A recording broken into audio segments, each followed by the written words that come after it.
Bon midi tout le monde, bon lundi.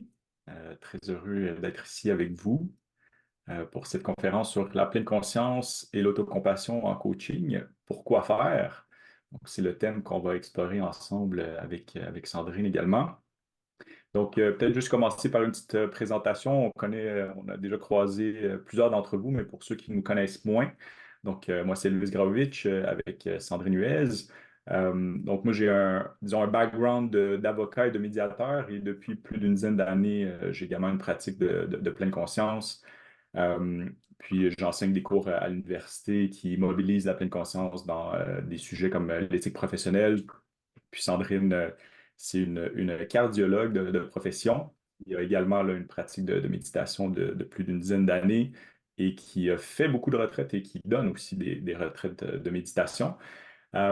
L'idée pourquoi on a voulu faire une conférence sur cette thématique-là, c'est que de notre expérience personnelle, on a vu à travers les années plusieurs mythes circuler sur autant la pleine conscience que l'autocompassion. Certains de ces mythes-là génèrent souvent une forme de résistance chez les gens qui pourraient par ailleurs s'intéresser à la pleine conscience, puis ça rend la pratique difficile d'accès.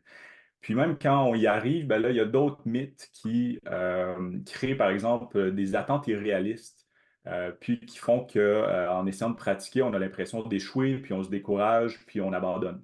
Donc, c'est ce genre de mythe-là qu'on veut aborder pour avoir une meilleure compréhension de ces concepts-là, puis des pratiques qui les accompagnent. Puis donc, ça peut être utile pour vous en tant que coach, pour votre pratique personnelle à vous, tout comme ça peut être utile dans l'accompagnement d'un client pour qui vous voulez proposer ce type de pratique-là. Ça se peut que vos clients arrivent avec les mêmes mythes ou les mêmes croyances populaires autour de ces concepts-là, puis ben, ça va vous servir pour pouvoir le démystifier avec eux. Alors, une chose à comprendre aussi, c'est que on parle de pleine conscience, puis vous allez voir, on a même séparé là, la conférence en deux parties, où est-ce que il va y avoir une première partie sur démystifier la pleine conscience, une deuxième partie avec Sandrine sur démystifier l'autocompassion. Mais c'est important de comprendre que oui, on sépare ces phénomènes-là en concepts différents, en deux concepts différents. Puis la recherche aussi fait la même chose pour pouvoir mieux étudier les particularités de chacune de ces deux phénomènes-là. Mais essentiellement, fondamentalement, il s'agit de la même chose, c'est deux revers de la même médaille. Puis vous allez aussi le voir un peu à travers la présentation. Oui, c'est des concepts. On va parler parfois aussi de science, puis de recherche scientifique. Il y a une partie cognitive, mais essentiellement, ces concepts-là se comprennent par l'expérience personnelle qu'on en a. Pour entamer la présentation, on va commencer avec une petite pratique ensemble. Je vous invite à vous installer confortablement, mais pas trop. On sait bien, il y a quand même des risques d'endormissement si on n'est pas dans une posture soutenue. Ça va être une très simple pratique là, avec comme objet de méditation la respiration, puis je vais euh, nous guider notre attention vers d'autres endroits également. Alors, pour ceux que c'est confortable, je vous invite à fermer les yeux. Si vous voulez fermer votre caméra, c'est aussi possible si ça vous rend plus confortable. Si fermer les yeux n'est pas confortable, vous pouvez simplement observer quelque chose devant vous qui n'est pas distrayant. Alors, je vous invite à arriver dans le moment présent, à arriver dans le corps, à ressentir toutes les sensations qui sont présentes en ce moment dans le corps.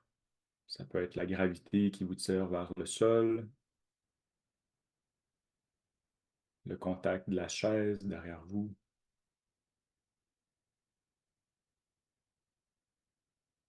le contact des pieds au sol,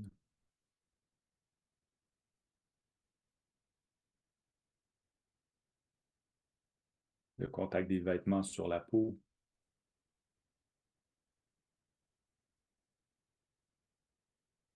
la température de l'air ambiant.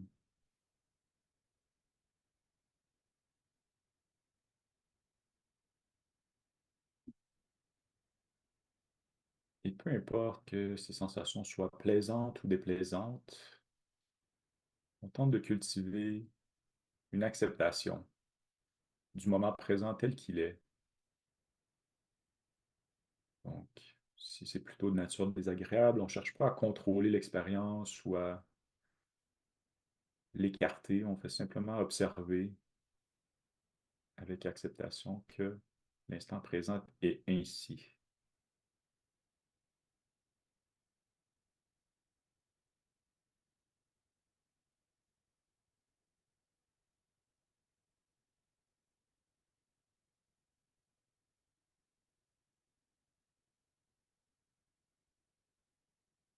Puis je vous invite à diriger votre attention sur la respiration, à l'endroit où vous la ressentez le plus.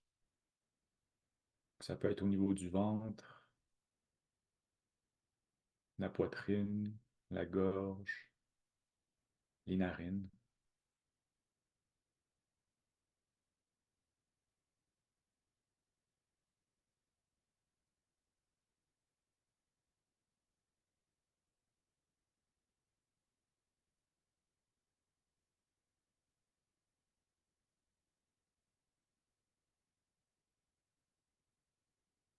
et que la respiration soit rapide ou lente, profonde ou superficielle, plaisante ou déplaisante, pour les quelques minutes où on observe, ça n'a pas d'importance.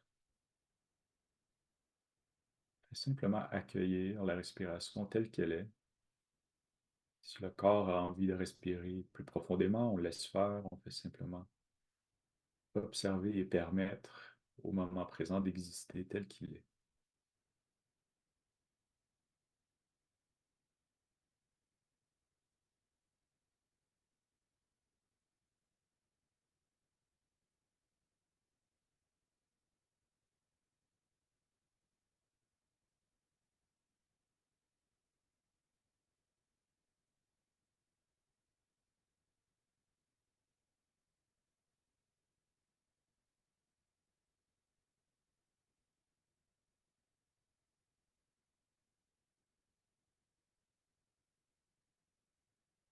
Rien à faire, nulle part où aller, simplement observer l'inspire, observer l'expire, être avec la respiration.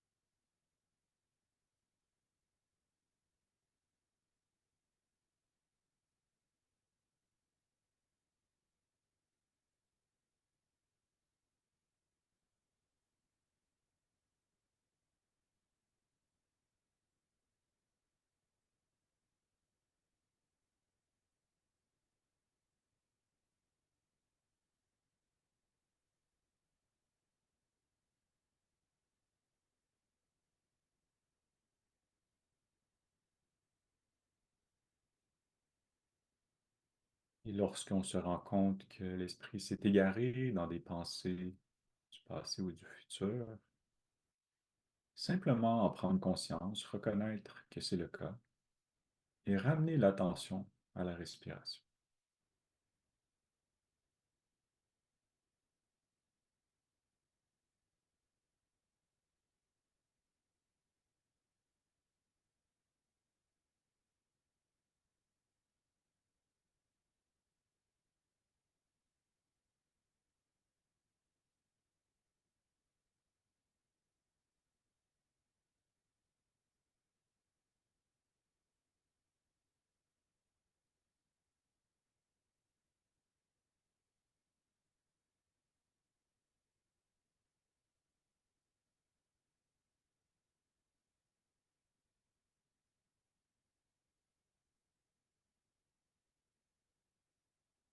Et je vous invite à élargir votre champ attentionnel pour encore une fois prendre en compte toutes les sensations qui sont présentes dans le corps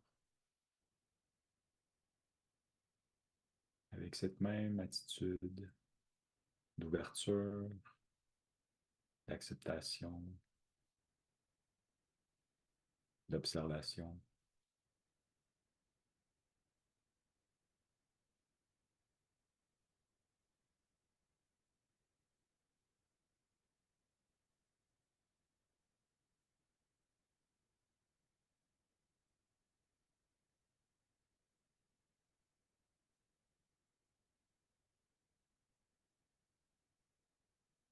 Puis vous pouvez agrandir encore plus le champ intentionnel pour prendre en compte les sons ambiants qui sont dans la pièce où vous êtes.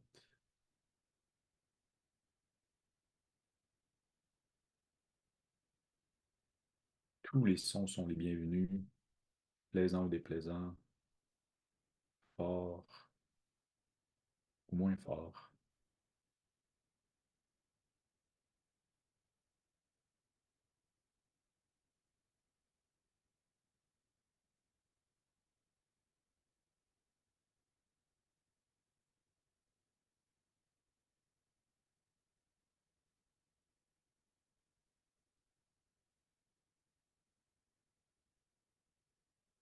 Puis vous pouvez réduire le champ intentionnel pour revenir au corps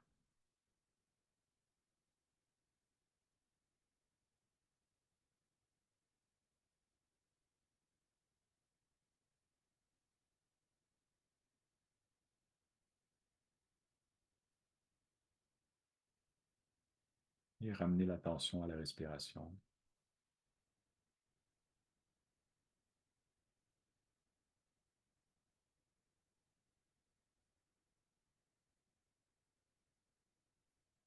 Et à votre rythme, lorsque vous êtes prêt, prête, vous pouvez prendre une grande inspiration et ouvrir les yeux et revenir avec nous.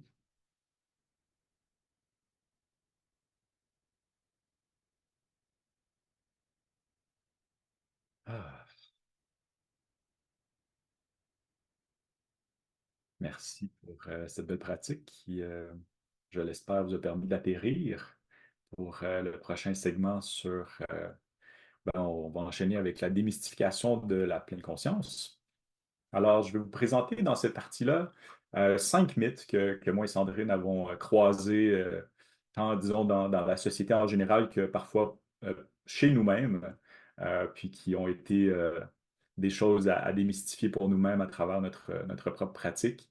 Donc, le premier mythe que j'aimerais ouvrir avec vous, c'est le fait, le mythe qui tourne autour de l'idée que pour méditer ou pour faire de la pleine conscience, il faut être bouddhiste.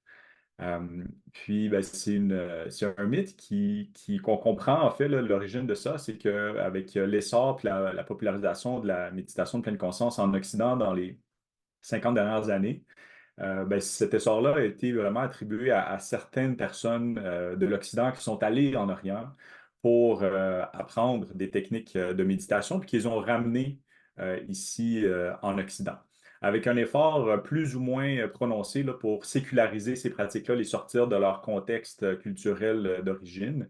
Et donc, souvent, on même préservé les noms originels de ces pratiques-là. Vous avez peut-être déjà entendu parler de Anapana ou Vipassana, par exemple, ou Metta, qui sont finalement des noms de techniques de méditation. Et pour les non-initiés, ces termes-là peuvent donner l'impression là, qu'il faut être bouddhiste pour pratiquer la méditation. Euh, Ce qui est intéressant à travers mes recherches, là, ce que j'ai compris en fait, c'est que ben, la majorité des personnes qui se considèrent comme étant des bouddhistes, là, qui pratiquent la religion bouddhiste, ben, la majorité des bouddhistes à travers l'histoire ne sont pas des méditants en fait. Donc, ils croient à l'idée du Bouddha, par exemple, ou ils croient à certaines croyances issues du bouddhisme, mais la religion en tant que telle, les personnes qui pratiquent cette religion-là, pour la majorité à travers l'histoire, ne sont pas nécessairement des pratiquants de la méditation. Je trouve ça intéressant. Puis, ben, l'autre point, c'est que la méditation, en tant qu'entraînement de l'esprit, ben, n'appartient finalement à aucune religion. Puis le fait de, par exemple, porter son regard à l'intérieur de soi, de faire de l'introspection, de faire des exercices attentionnels, c'est pas le monopole d'aucune religion. Puis en fait, il y a plusieurs religions qui ont des pratiques similaires, que ce soit dans le christianisme ou dans l'islam, il y a des pratiques d'introspection. Puis ce qui est intéressant de dire aussi, c'est que, par exemple, dans les méditations qui sont issues du bouddhisme, puis particulièrement celles qui sont pour la majorité pratiquées en Occident, les objets de méditation qui sont utilisés, donc les endroits où est-ce qu'on va déposer l'attention, ben, c'est tout simplement la respiration puis les sensations physiques. Donc, on comprend que c'est vraiment des objets universels. Il n'y a pas nécessairement de visualisation par exemple, certains dieux ou déesses, comme c'est le cas là, dans certaines religions. Il n'y a pas de mantra non plus. Il n'y a pas de chant. Donc, tout ça, disons, non nécessaire pour pratiquer la pleine conscience. Donc, quand on observe sa respiration, quand on observe ses sensations physiques, ben, c'est vraiment un geste qui est universel, qui appartient pas à une religion. Donc, c'est une manière de l'expliquer à quelqu'un qui penserait que c'est faut être bouddhiste pour pratiquer la méditation. Euh, Ensuite, le deuxième mythe, c'est le fameux faire le vide ou ne penser à rien. Vous avez peut-être déjà entendu des personnes dire ça, ça me ferait tellement du bien une retraite de méditation, faire le vide enfin ou ne penser à rien. Euh, Assez rapidement, quand on se met à pratiquer, puis vous êtes peut-être rendu compte de ça aussi dans le petit 10 minutes qu'on vient de faire sur la respiration, on a beaucoup de pensées, les êtres humains. Puis en fait, il y a des études qui disent qu'un être humain en santé, en guillemets, a au moins 6000 pensées par jour. Puis il y a d'autres chiffres qui circulent sur Internet, puis ça irait jusqu'à 70 000 pensées par jour, donc il y a plusieurs par minute. Et n'importe qui, vous avez peut-être déjà fait cette expérience-là, quand on vous dit ne pensez pas à l'éléphant blanc, ben, qu'est-ce qui se produit? Il y a un éléphant blanc qui apparaît dans notre imagination. Donc, l'idée de essayer de pas faire le vide ou essayer de ne penser à rien, c'est de rentrer dans une espèce de joute perdue d'avance avec son esprit où est-ce qu'on combat le fait qu'il y a des pensées. Alors que ben, la pleine conscience, c'est pas ça l'objectif, c'est pas ça la démarche, c'est pas l'esprit de cette pratique-là. En fait, une manière de bien comprendre la pleine conscience, c'est qu'elle s'intéresse à la relation au moment présent. Et donc, que le moment présent contienne beaucoup de pensées, peu de pensées, des émotions fortes, une forme de sensation de paix. Il y a rien qu'on essaie de changer dans le moment présent ou dans l'expérience. On essaie simplement de développer une relation plus constructive, plus générative avec ce que contient le moment présent. Donc, si le moment présent contient plein de pensées, le but, c'est pas de faire le vide, de changer ces pensées-là. Le but, c'est d'observer le fait qu'on a ces pensées-là et de développer une attitude d'acceptation, de curiosité, de bienveillance à l'égard de ces pensées-là.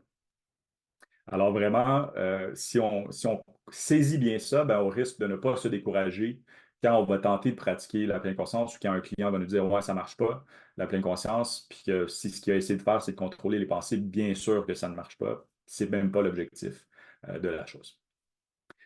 Ensuite, le troisième mythe, c'est un peu l'inverse, où est-ce que là, on associe la pleine conscience ou plus spécifiquement la méditation à un geste intellectuel, cognitif de penser profondément à quelque chose ou une forme de réflexion profonde, là, comme vous voyez ici le penseur de Rodin. Euh, Puis ben ça, encore là, on peut comprendre l'origine historique de cette pensée-là. Chez les Grecs, les Romains, le fait de méditer sur un sujet profond, c'était un geste qui était posé de manière cognitive. Il y a aussi des pratiques dans le christianisme là, de contemplation, où est-ce que l'on va encore une fois se réfléchir profondément sur un concept. Puis on le voit aussi dans la culture populaire que la pleine conscience est associée un peu au mental ou à la cognition.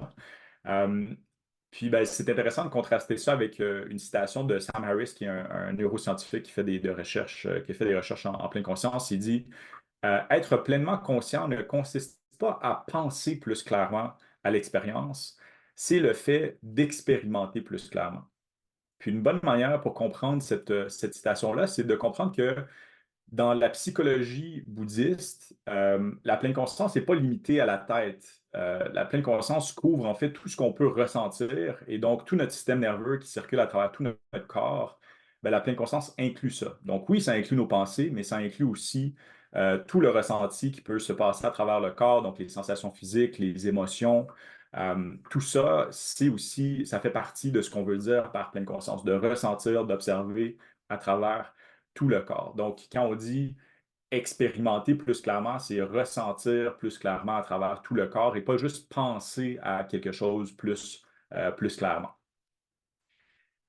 Ensuite, le quatrième mythe que j'aimerais courir avec vous, c'est le mythe que la méditation, ça sert à relaxer. Donc, que un des objectifs de la pleine conscience, ça serait de nous amener dans un état de relaxation ou même de paix. Puis encore là, ça peut être vrai, mais c'est pas nécessairement vrai. Si on se donne comme objectif, là, je suis stressé, puis là, je me donne 10 minutes de méditation, puis au bout de mon 10 minutes, je veux être relax. il y a des bonnes chances que ça marche pas parce que encore là, je me donne un objectif d'atteindre quelque chose, de performer la relaxation. Et ben, ça va générer de la tension, ça va générer une non-acceptation de comment je me sens maintenant parce que je veux me sentir d'une autre manière qui est d'être plus relax.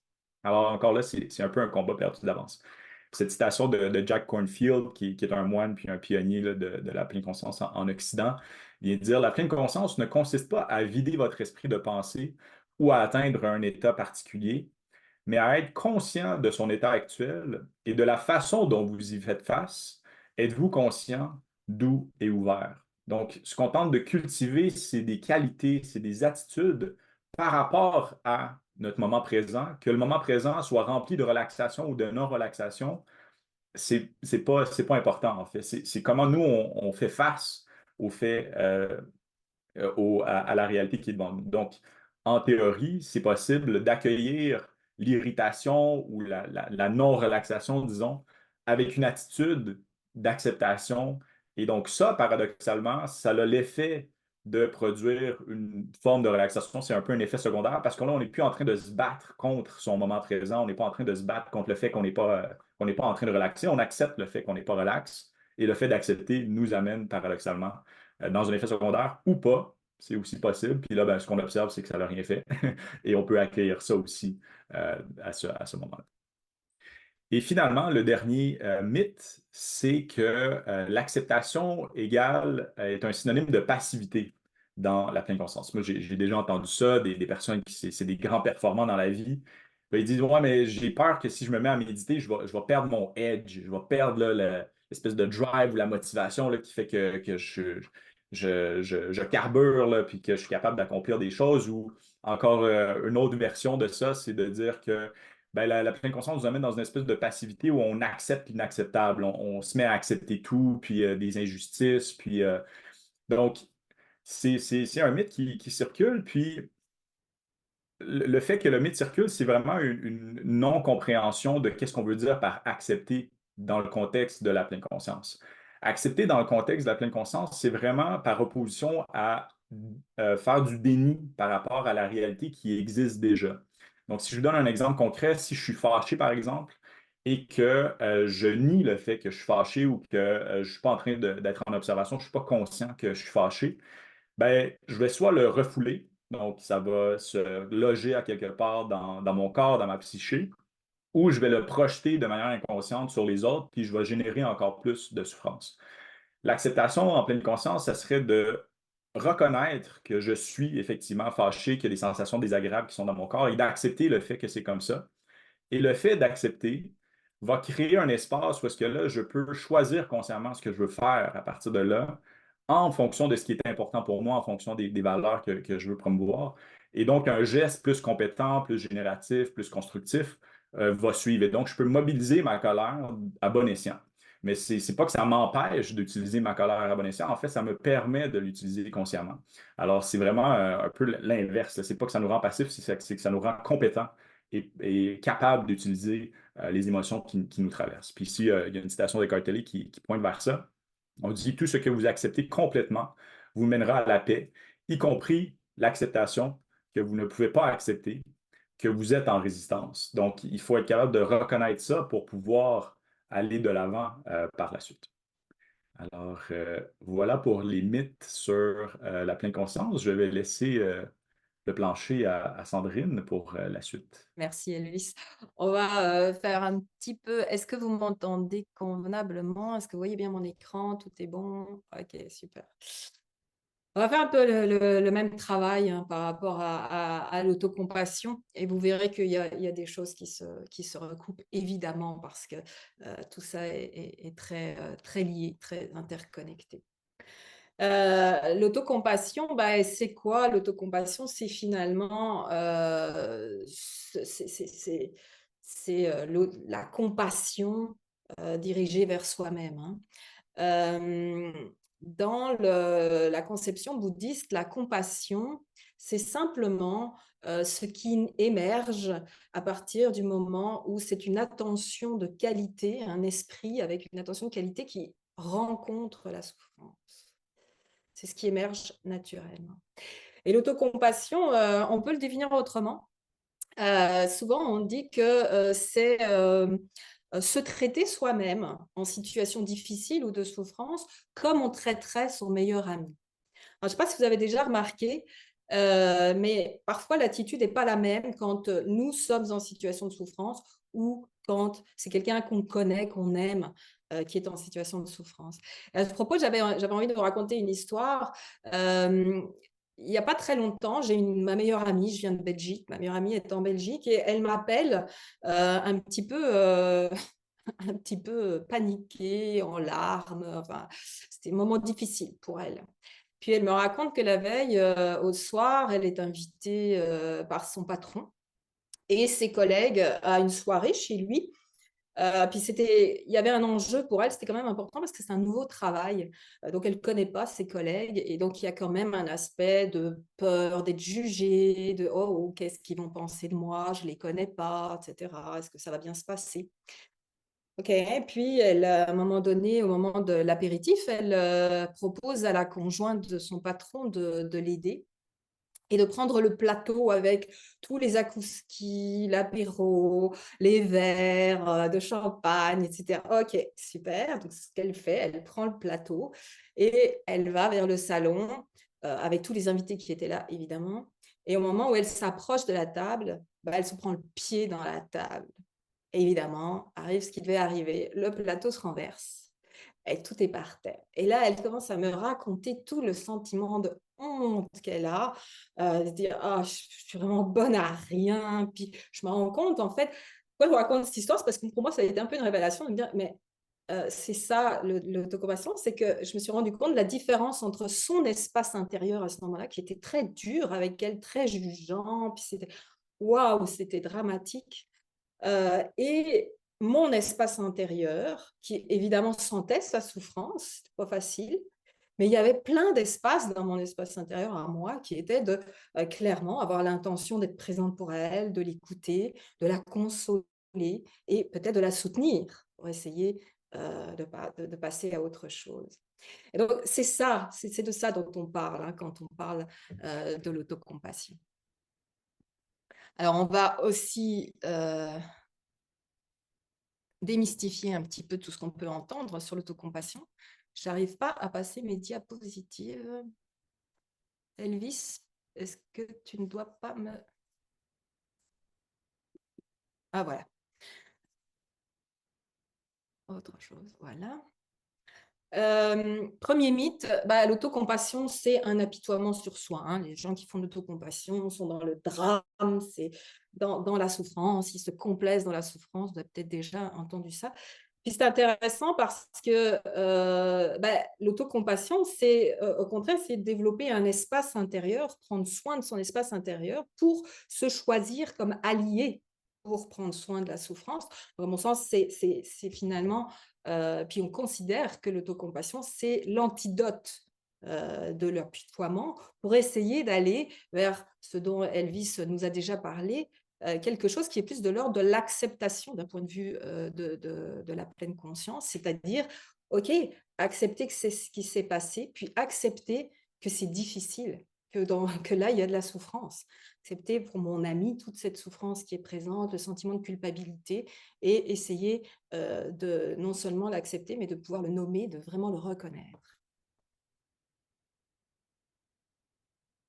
Ah, j'arrive pas à passer mes diapositives.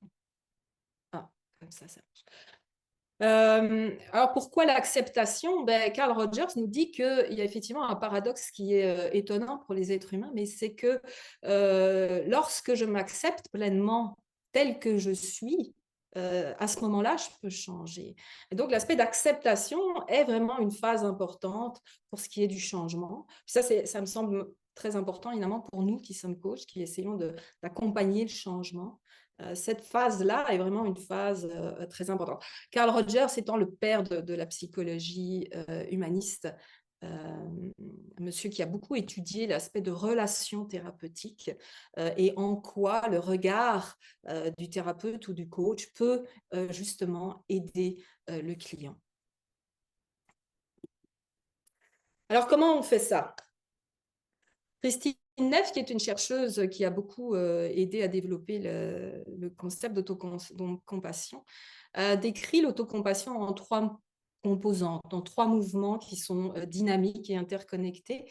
Ce que je vous propose, c'est de vous les énoncer, vous les montrer. Vous allez voir que je vais même les faire avec un mouvement, parce qu'on peut le faire avec des mouvements pour amener un aspect somatique. C'est quelque chose qui est parfois intéressant à faire avec nos clients, si on veut les amener là, les aider. Et puis après, on ira vers une petite pratique, si vous voulez bien. Alors, le premier pilier de la pleine conscience, de l'autocompassion, c'est la pleine conscience. C'est cette espèce de discernement. Qu'est-ce qui se présente à moi? Ce qui se présente à moi, c'est que je traverse actuellement un moment de souffrance. Ces trois mouvements, vous allez voir, ont en fait pour c'est pas un objectif, c'est juste que naturellement, c'est ce qui se présente. Quand consciemment, on amène ces trois mouvements, qu'est-ce qu'on essaye de faire? C'est de rééquilibrer la réactivité qui est normale en moment de souffrance. Et la première des réactivités normales, comme mon ami était très identifié avec sa souffrance, hein, c'est ma souffrance, c'est moi qui souffre. Hein, et on connaît ça, bien sûr, c'est strictement normal. Donc là, reconnaître que je vis un mouvement de souffrance, puis le mouvement corporel qu'on peut faire, c'est d'amener comme ça avec ses mains la souffrance dans ses mains. Comme ça, je peux la voir, je peux la reconnaître, je peux la nommer. Et puis le deuxième mouvement, une fois qu'on peut un peu se détacher, eh bien, c'est de faire appel à l'humanité commune. Cette souffrance que je suis en train de vivre, c'est quelque chose qui est normal pour un être humain. Tous les êtres humains font face à la souffrance, et donc je ne suis pas seule à l'éprouver. Tous les êtres humains peuvent vivre ça. Donc, les mouvements, c'est comme ça. Hein. C'est vraiment de l'ouverture. OK, je peux me connecter à tout le genre humain qui connaît aussi ça. Je ne suis pas tout seul. Okay. Donc ça contrecarre un peu, ça rééquilibre l'isolement qu'on peut avoir de ne pas se mettre dans son petit coin quand on souffre. Hein. Je ne sais pas si vous connaissez ça, moi je connais ça bien. Et le troisième mouvement, c'est d'appeler à la bienveillance. Souvent, c'est l'autocritique qui va sortir comme mon ami, hein, je suis nulle, j'arriverai jamais à rien, etc. Puis là, c'est dire, OK, il y a un moment de souffrance, il est là. Est-ce que je peux être bienveillant avec moi finalement? Est-ce que et d'amener, mais de quoi j'ai besoin en ce moment? C'est ça l'important, là, maintenant, dans mon espace. OK? Alors, ce que je vous propose, je vais vous laisser quelques minutes pour ça, enfin 1 minute on va dire, parce qu'on est quand même un peu pris par le temps. D'essayer d'amener à votre, juste là maintenant, un moment qui a été difficile pour vous récemment. Alors, sur une échelle de 1 à 10, juste aller chercher quelque chose qui a 2, 3 piments, comme dit mon ami Elvis. Pas quelque chose de trop difficile, mais quelque chose qui vous a confronté. Hein. Un petit peu, ça peut être par exemple, je ne sais pas moi, une interaction avec votre ado récemment. Moi, je connais ça bien, parfois c'est un peu choc là. Mais ça peut être plein d'autres choses. Je vous laisse juste quelques secondes pour essayer de réfléchir à ça.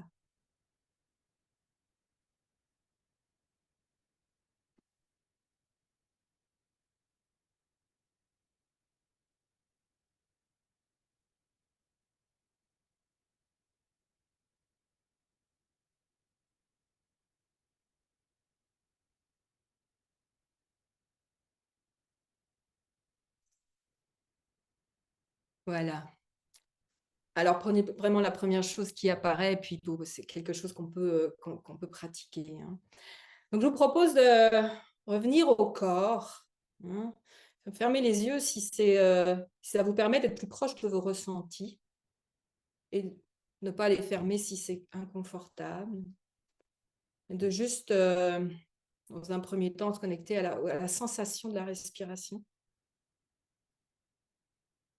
Revenir à ce qui est juste là maintenant, à l'intérieur.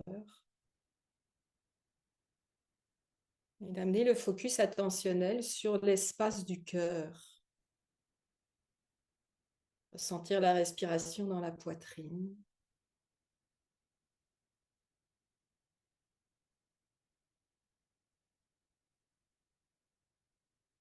C'est accompagner la respiration de notre attention.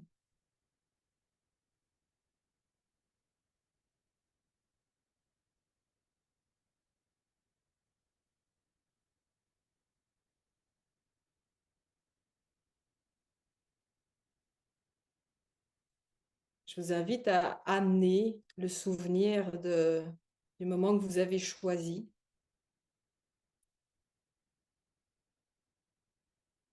On va voir un peu qu'est-ce qui se passait dans cet espace justement de la poitrine à ce moment-là.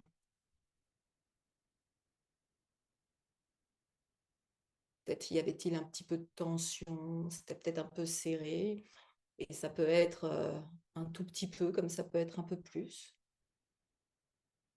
Plus voir ce qui est là maintenant, ça peut être très subtil ou plus important.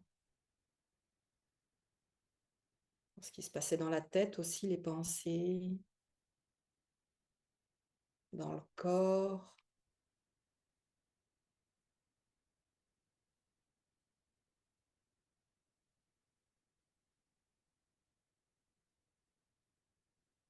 Et je vous propose d'amener les 3 éléments de la pleine conscience. Mais soit vous pouvez le faire avec les yeux fermés si c'est plus facile pour vous de rester pour connecter au ressenti, ou d'ouvrir les yeux pour qu'on puisse le faire ensemble si ce n'est pas tout à fait clair pour vous. Hein, d'amener, ok, donc là, ce que je ressens pour le moment, en ramenant ce souvenir à ma mémoire, ben, dans une certaine mesure, c'est une souffrance. C'est difficile. Il y a quelque chose qui m'a challengée, qui en tout cas a été désagréable. Mais je peux le reconnaître. Ok, c'est ça qui est juste là maintenant. Il y a souffrance. Il y a difficulté. Et puis d'ouvrir les bras, hein, en se rendant compte que finalement, c'est normal de ressentir ça. C'est juste l'expérience d'être humain, de vivre des moments difficiles. C'est pas facile d'être un être humain. Hein.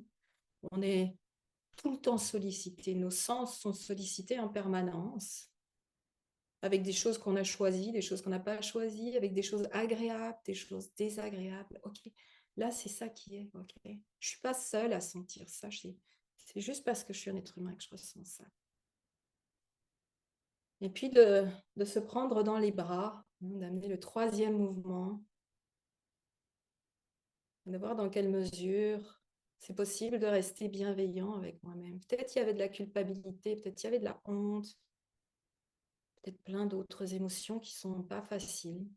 Voir, ok, est-ce que je peux être bienveillant avec moi? Juste là maintenant.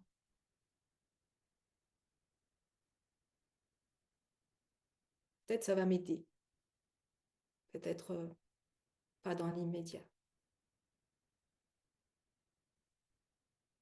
Et puis je vous propose de voir si possible de bien noter ce qui est présent comme ressenti et de prendre une grande inspiration et d'ouvrir les yeux.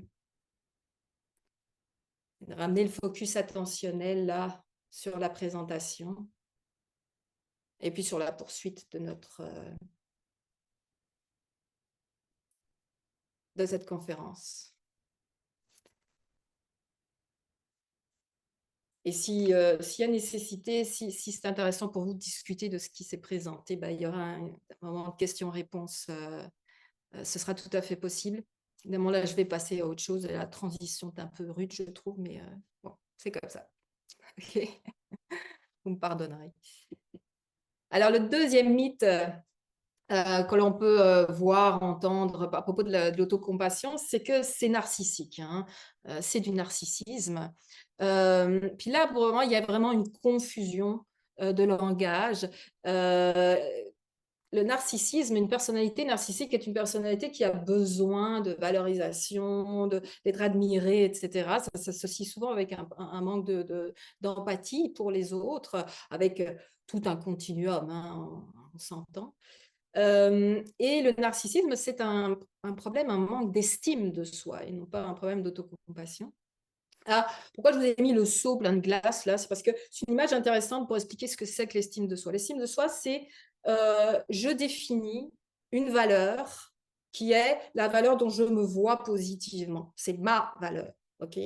Donc, c'est un seau. Et tant que le seau est rempli, mon seau est bien rempli, c'est bon. mon estime de soi, de moi, va me conforter dans le sens de « Ok, je suis quelqu'un de valable, je suis quelqu'un d'aimable ». En règle générale, cette valeur se définit en comparaison aux autres. Et d'ailleurs, on peut définir que je fais partie d'un groupe, qu'il soit lié à la couleur de ma peau, à mon orientation sexuelle ou à mon genre, qui est meilleur que le tien. Et tant que mon seau est plus rempli que le tien, ben, c'est OK. Et tant que ce qui m'est renvoyé est bon, c'est OK. Alors, on a tous besoin d'une certaine estime de soi, mais dans les situations difficiles, c'est pas ça qui est le plus utile. L'autocompassion, c'est tout à fait autre chose. L'autocompassion, on ne définit pas de valeur. L'autocompassion, c'est je suis un être humain, je fais partie du genre humain, j'ai des qualités et je suis pas parfait.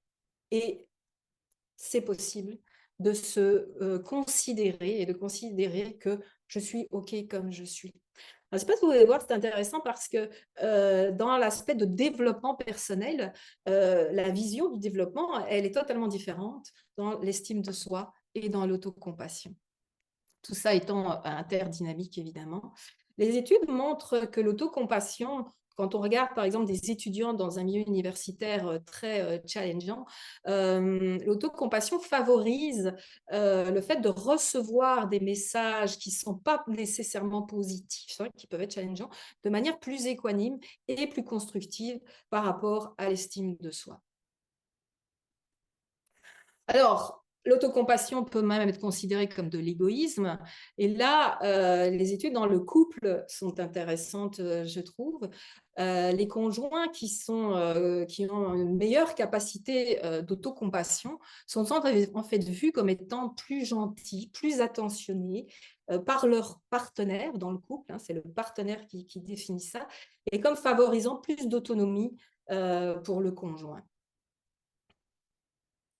Donc, c'est un peu comme si prendre soin de ses propres besoins au sein du couple favorise l'autorégulation et la disponibilité émotionnelle pour le partenaire. D'ailleurs, mon mari, depuis que j'ai fait cette présentation, n'arrête pas de me pousser à entretenir encore un peu plus des pratiques d'autocompassion. Donc, voilà.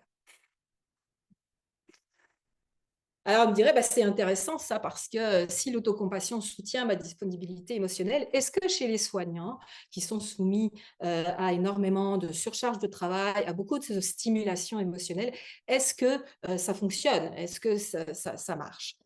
Ce qu'on peut dire actuellement, c'est que les recherches sur l'autocompassion sont à leur balbutiement dans le domaine des soins de santé. Vous savez que tout ce qu'on appelle le burn-out et la fatigue empathique, c'est très complexe, évidemment. L'essentiel des dispositions qui sont prises, des mesures qui sont prises pour aller à l'encontre du burn-out, celles qui fonctionnent le mieux, elles se passent au niveau organisationnel, en termes de répartition de travail, en termes d'organisation d'un environnement qui soit favorisant.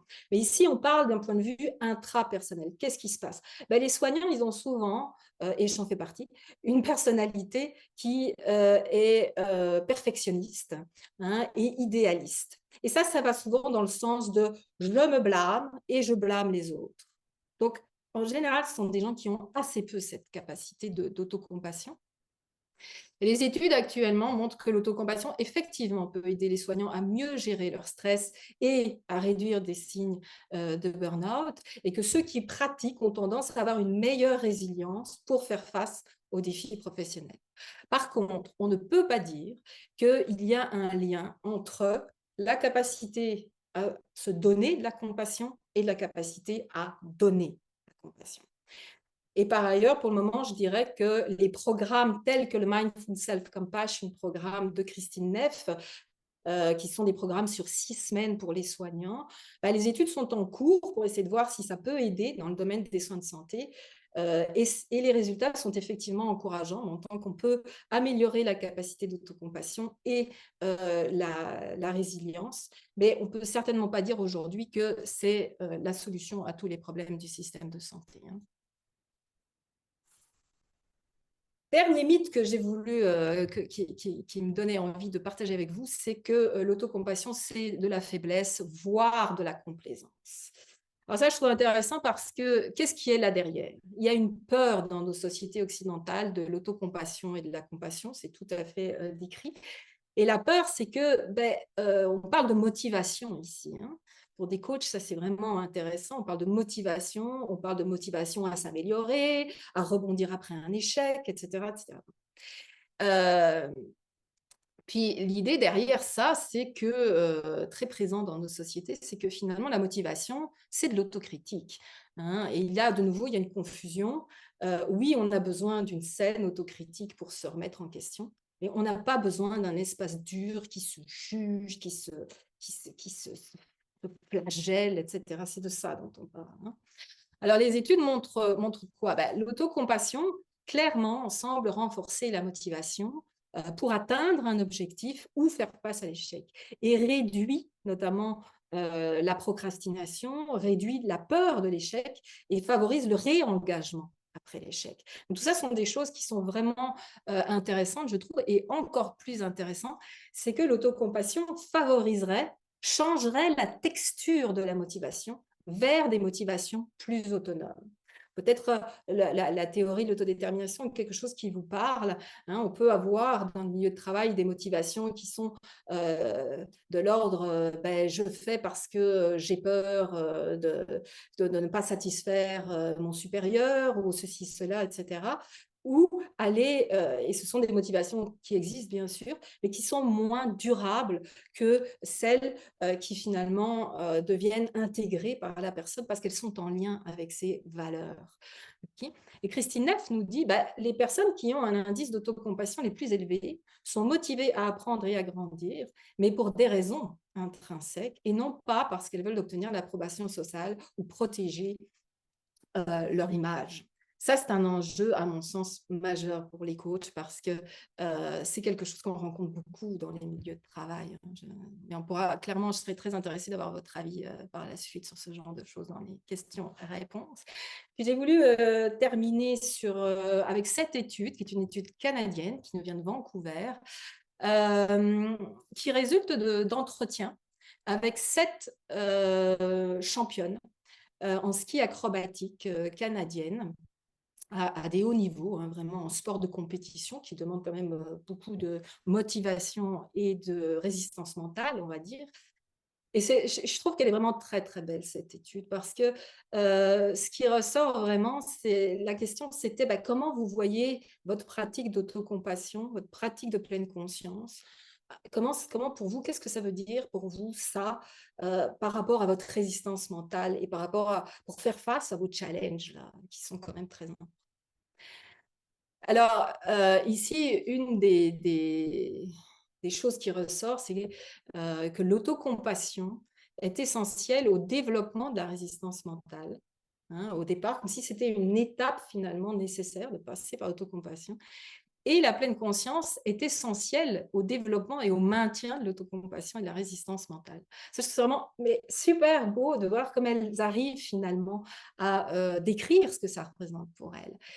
Et ça s'appelle le zipper effect. Donc, un peu, j'ouvre ma fermeture éclair et ça se met comme ça, l'un derrière l'autre. Je trouve ça vraiment très, très beau. L'étude termine en disant l'autocompassion et la résistance mentale sont des processus tout à fait compatibles et qui peuvent tous deux nécessiter la pleine conscience. Et s'ils sont utilisés de manière efficace complémentaire, peuvent créer des états d'esprit optimaux pour la poursuite de la réussite sportive. Je pense qu'on pourrait même généraliser ça à tout type d'objectif. Je trouve ça vraiment intéressant par rapport aux aspects de motivation. Elvis et moi, on avait envie de terminer sur cette phrase de Jean-Philippe Bouchard, qui est coach et un de nos mentors à Convivium. Pourquoi? Parce que notre pratique et nos recherches, tout ce qu'on a voulu vous partager, nous font penser que pratiquer la pleine conscience et l'autocompassion pour un coach nous permet, dans notre expérience, d'essayer de cultiver justement cet état d'esprit et d'accompagner nos clients dans l'exploration du mystère, de leur propre mystère. Voilà. Et on va terminer avec ça. Puis merci beaucoup. Et on reste disponible via Convivium. Si vous avez des questions, l'envie d'aller plus loin ou des références ou quoi que ce soit. Merci Merci d'avoir été beaucoup. là.